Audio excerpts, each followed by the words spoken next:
आदाब दोस्तों, मैं हूं शहजाद आलम बरनी। आप देख रहे हैं द बरनी शो। आज हम अपने शो में जो मुद्दा लेकर के आए वो मुद्दा है उत्तर प्रदेश की राजनीति का सबसे बड़ा सवाल। और वो सबसे बड़ा सवाल है कि क्या 2022 के विधानसभा चुनाव में अखिलेश यादव यानी कि समाजवादी पार्टी और असदुद्दीन ओवैसी यानी ऑल इंडिया मजलिस इत्तेहादुल मुस्लिमीन गठबंधन करेंगे। क्योंकि अखिलेश यादव का आज एक वीडियो सोशल मीडिया पर काफ़ी वायरल हुआ।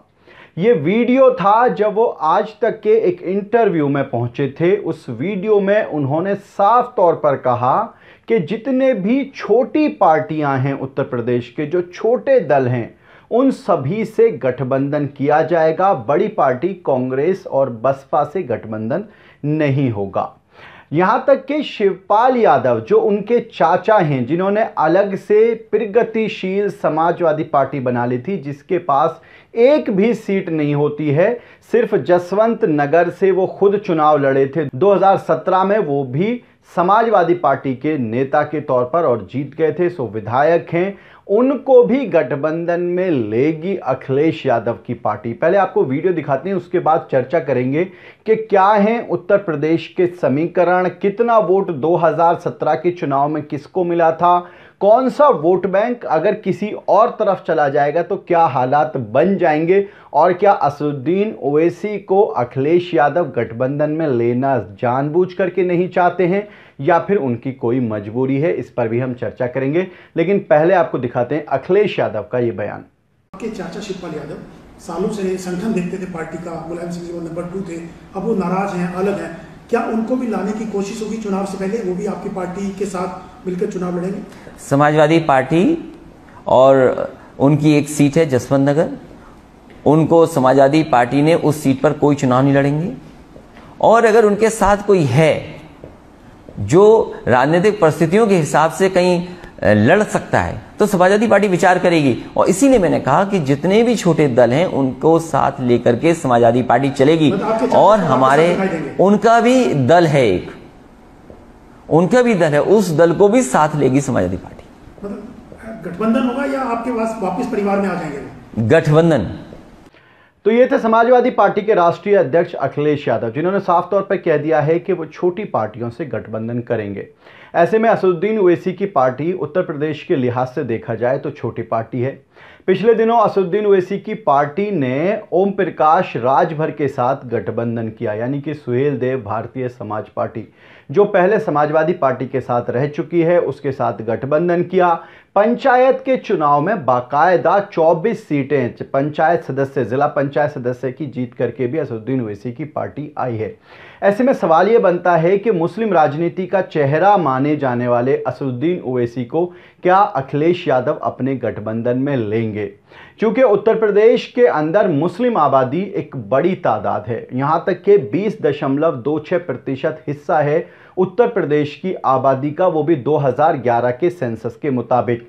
हो सकता है 2022 का चुनाव आते आते ये आबादी 21% से ज़्यादा हो जाए। ऐसे में यदि किसी समाज के पास 21% वोट है तो क्या उसका रिप्रेजेंटेशन नहीं होना चाहिए? आजम खान को एक चेहरे के तौर पर रखा जाता था, लेकिन पिछले 1.5 साल से वो जेल में बंद हैं। किसी ने कोई पैरवी नहीं की, किसी तरह का कोई प्रदर्शन आजम खान के संबंध में समाजवादी पार्टी की तरफ से पूरे 1.5 साल में नहीं हुआ। हालांकि आजम खान का परिवार बार बार ये कहता रहा कि उन्हें समाजवादी पार्टी के नेताओं की तरफ से समर्थन मिल रहा है, लेकिन सड़क पर किसी तरह का कोई प्रदर्शन आजम खान के समर्थन में नहीं हुआ। ऐसे में सवाल यह उठता है कि 130 से 135 सीटों पर प्रभाव रखने वाली मुस्लिम आबादी को क्या उसकी राजनीतिक हिस्सेदारी मिलेगी उत्तर प्रदेश के अंदर? उत्तर प्रदेश की विधानसभा में टोटल 403 सीटें हैं। बहुमत हासिल करने के लिए 202 सीटें चाहिए, जिसमें से 135 सीटें ऐसी हैं जो मुस्लिम जहां पर निर्णायक भूमिका निभाते हैं, यानी कि डिसाइडिंग फैक्टर होता है मुस्लिम वोट बैंक। 130 से 135 सीट उत्तर प्रदेश के अंदर ऐसी हैं। ये बाकायदा आज तक की रिपोर्ट है इसको लेकर के। खासतौर से सहारनपुर, मुजफ्फरनगर, मुरादाबाद, संभल, अमरोहा, आजमगढ़, बाराबंकी, फैजाबाद, मेरठ, अलीगढ़, हापुड़, बागपत और गाजियाबाद, ये कुछ ज़िले ऐसे हैं जहां पर एक बड़ी तादाद है। यहां तक कि 60 सीटें करीब ऐसी हैं उत्तर उत्तर प्रदेश के अंदर, जहां पर करीब 40% से ज़्यादा मुस्लिम आबादी है, जहां पर जिन सीटों पर। ऐसे में क्या उत्तर प्रदेश के अंदर मुसलमानों को समाजवादी पार्टी अपने अंदर सिर्फ वोट बैंक के तौर पर रखेगी या फिर असदुद्दीन ओवैसी को गठबंधन में लिया जाएगा? चूंकि देश भर के अंदर आजकल मुस्लिम चेहरे की अगर कोई राजनीति कर रहा है तो वो असदुद्दीन ओवैसी हैं। 2017 के अगर आंकड़ों पर नजर डाला जाए तो 2017 का जो असेंबली का चुनाव हुआ था उसमें बीजेपी को 39.7% वोट मिला था, 312 सीट उनको मिली थी। दूसरे नंबर पर वोट बैंक की अगर बात की जाए तो बीएसपी को मिला था 22.2% वोट मिला था बीएसपी को, जबकि 90% मुसलमानों ने वोट समाजवादी पार्टी को और उसके गठबंधन को दिया था, क्योंकि कांग्रेस और समाजवादी 2017 में मिलकर के चुनाव लड़े थे। बीएसपी को 19 सीटें मिली थी। समाजवादी पार्टी को वोट शेयर कम मिला था, 21.8% था। चूंकि कुछ सीटें कांग्रेस के खाते में चली गई थी इसलिए थोड़ा सा प्रतिशत कम हुआ था। 47 सीटें समाजवादी पार्टी के हिस्से में आई थी। कांग्रेस को 6.3% वोट मिला, 7 सीटें जीती थी और अपना दल जो बीजेपी के साथ मिलकर के लड़ी थी 1% वोट पर ही 9 सीटें जीत गई थी और बाकी अन्य को 9% वोट मिला, वे 9 सीटें मिली थी। ऐसे में समाजवादी और कांग्रेस पार्टी का गठबंधन हुआ था। टोटल मिलाकर के गठबंधन को 28.1% वोट मिला था, जबकि 54 सीटें मिली थी। यानी कि समाजवादी पार्टी को जो वोट मिला 21.8%, उसमें मुसलमानों का 90% वोट था। अगर उसके लिहाज से देखा जाए तो 21.8% में से 18% वोट जो था वो मुसलमानों का था। यानी कि उसके अलावा सिर्फ अखिलेश यादव को 3.8% ही वोट मिला था मुसलमानों के वोट बैंक के अलावा।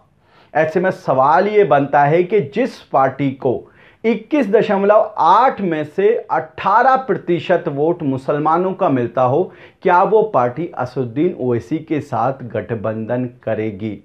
ऐसे में एक और सवाल ये उठता है कि कहीं ना कहीं अखिलेश यादव को ये तो नहीं लगता है कि अगर एक बार असदुद्दीन ओवैसी की पार्टी ने पैर जमा लिए उत्तर प्रदेश के अंदर, तो जो मुस्लिम वोट बैंक 1992 से लेकर के आज तक समाजवादी पार्टी का वोट रहा है, कहीं वो खिसक तो नहीं जाएगा?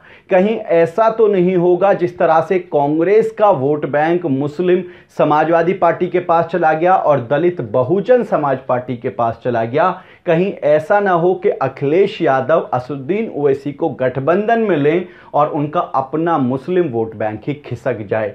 क्योंकि 2017 के चुनावी आंकड़ों के मुताबिक मुसलमानों के अलावा सिर्फ 3.8% वोट ही अखिलेश यादव की पार्टी को मिला था। ऐसे में सवाल ये उठता है कि अगर शिवपाल यादव से गठबंधन हो सकता है तो फिर असदुद्दीन ओवैसी से गठबंधन करने में क्या परेशानी है? आप इस पूरे राजनीतिक गणित को किस तरह से देखते हैं? अपनी राय जरूर बताएं। वीडियो के नीचे कमेंट बॉक्स है, उस कमेंट बॉक्स में जाएं, जाकर के अपनी राय हमें जरूर बताएं। आज के इस एपिसोड में इतना ही। हमारी आपसे रिक्वेस्ट है इस वीडियो को शेयर जरूर करें और हमारे चैनल को सब्सक्राइब जरूर करें। और आप हमें सोशल मीडिया पर यानी इंस्टा, ट्विटर और फेसबुक पर फॉलो करने के लिए वीडियो के नीचे जो लिंक्स दिए हुए हैं उन लिंक्स पर जाकर आप हमें सोशल मीडिया पर फॉलो कर सकते हैं। बहुत बहुत शुक्रिया।